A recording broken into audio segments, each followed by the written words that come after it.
Hey, what's up? What's going on, everybody? You're now tuned into my Catfish recap. Guys, make sure you subscribe to this channel. If you haven't yet done so, and share this video wherever you like to share videos. So now we're going to talk about April and Dean.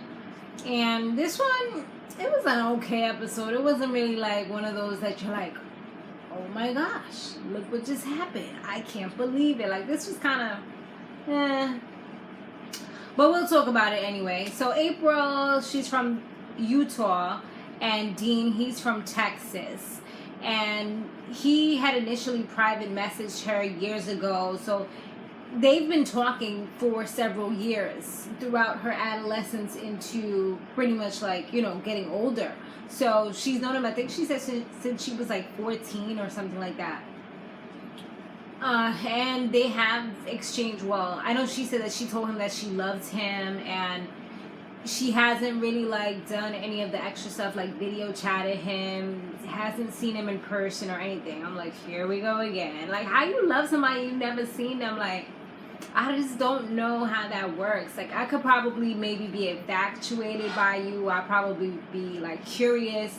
I'll be happy that I have a pen pal. But as far as the whole love thing goes, I don't know. I'll be having my love locked down like Kanye said, honey. So 2 years into it, he disappeared for about 9 months. And then he calls her and says that he dropped out of school. And then the same thing happened again. Like, and then he came back like a year later. So he does these like disappearing then reappearing acts. And for me, I mean, come on. Like, how you just leave somebody high and dry for all that time, and then you come back like, hey, what's up? I'm back. Like, excuse me?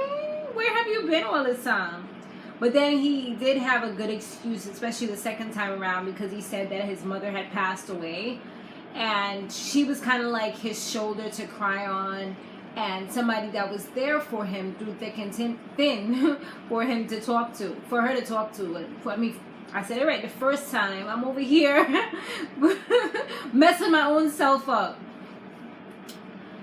So at one point she says that he told her that his phone was cut off, and the only way that he could really communicate with her is through Facebook. Okay. So now when Max and Nev, they start doing like their little investigation or whatever, they did come up with this guy named John who might be married, who has a kid. And it was just like, oh boy, like, what is this? I hope they were like hoping that this was not what it was. Like, hopefully he would not be this married man. They contact like a friend of Dean, aka like also kind of like a boothang named Zoey. She was actually, they showed her pictures. She was a pretty girl, and she said that he pretty much did the same thing to her. Like, he was saying how he cared about her, messaged her on the same chat site years ago, and then he just kind of like disappeared. So they just told her to kind of like stay clear of him because he's done the same thing, which is why they're initiating this whole search right now. And she did confirm that he told her that his mom had died. So at least that kind of shows like his story is kind of consistent. So at least that part could possibly be true. Because, I mean, that's just disgusting to lie and say that anybody in your family died and they didn't. You know, I just wouldn't respect someone who did something like that. So now they catch up with April and they let her know everything that they found out about through his Facebook, and also the things that they found out about Zoey. They call up the guy that was associated with the phone number, and he was associated with Dean, supposed to be like his friend or whatever, but because they was thinking it could possibly be him, but when she heard the voice, she was like, no, it doesn't sound like him. And I'm sitting here like, maybe he be changing his voice, you know, some of these people is good nowadays.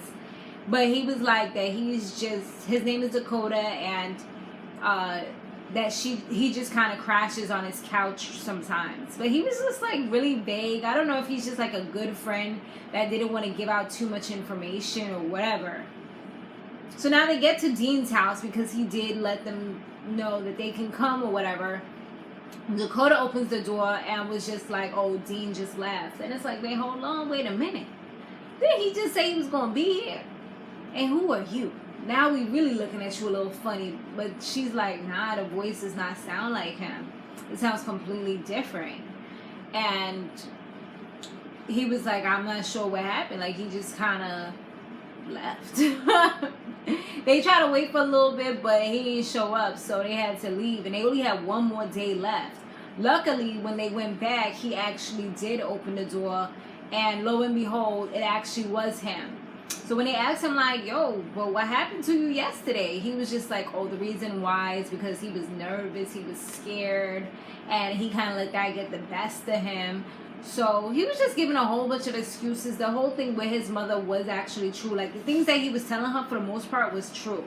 It was just disrespectful, the fact that he just kind of leaves and then reappears randomly, you know, without any kind of warning or anything. Yeah, so he had all these side stories and excuses for the reason why he didn't do certain things, or the reason why he kind of left. And Nev called BS real quick.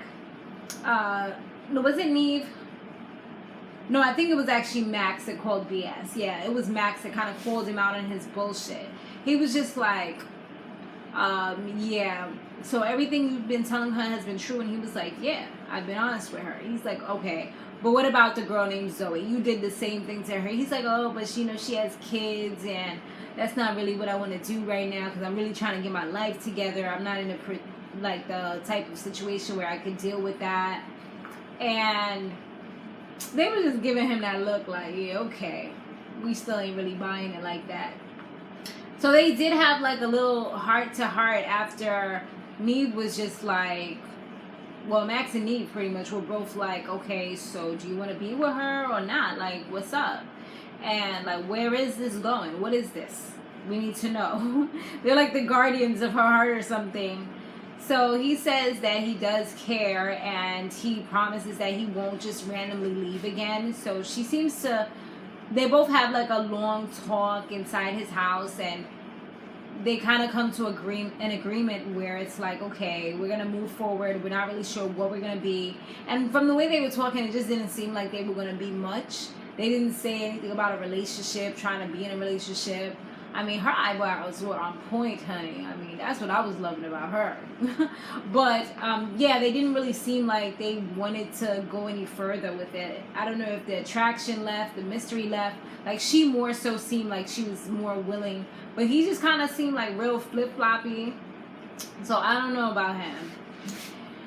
2 months later, you know, they did the little recap thing, and she says that now she has a boyfriend, but she let everybody know that she has a boyfriend, and I guess she still talks to him, from what she says, pretty consistently. They also spoke to Dean. Dean said that they don't really talk as much as he would like to, and I'm like, oh, look who's talking. Look who's talking. The guy that used to run away. I mean, now she got somebody taking up her time. So, yeah, I think it would be a little disrespectful to talk to the guy that you wanted to have a relationship with while you're in a relationship with somebody else. I mean, I know I wouldn't feel comfortable. I'd be like, I don't care where she at. I don't care if she's next door, or if she's in Africa, or if she's in Egypt or freaking Europe. You're not going to be talking to her. I don't care. Like, you're not going, that's emotional cheating for me, okay? That's what that is. Because at the end of the day, you're still giving your heart and your time and your energy that you could be giving to me and our relationship to somebody else. So no. I won't accept it. But he says that he's not really the jealous type or whatever. That's what Dean says. So he does know that she has a boyfriend, but he's okay with it. He's totally good, and he's just like, you know what, I just want the best for her. So that's pretty much how that one ended up. I mean, we got it in under 10 minutes. That's pretty much it, you guys. Let me know what you thought about this particular episode down below. Stay fabulous, live free, and soar limitless. See you in the next one.